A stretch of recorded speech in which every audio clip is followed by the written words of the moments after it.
वैदिक ज्योतिषशास्त्रानुसार या दिवशी 3 राजयोग एकत्र एकाच राशीत निर्माण झाले असल्याने विशेष दुर्मिळ योगायोग जुळून येणार आहे.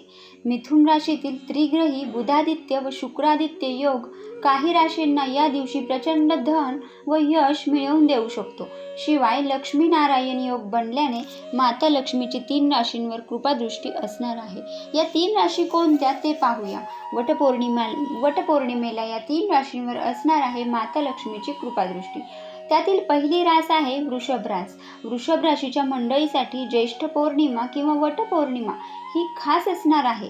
आपला सर्वात मोठा फायदा हा होईल की आपल्या मनातून नकारात्मकता पूर्णपणे पुसून टाकली जाईल व सकारात्मक ऊर्जा शरीरात संचारेल. आर्थिक स्थितीत सुधारणा होईल. आर्थिक मिळकतीचे नवे व वेगळे मार्ग मोकळे होतील. नव्या कामाची सुरुवात करण्यासाठी शुभ मुहूर्त आहे.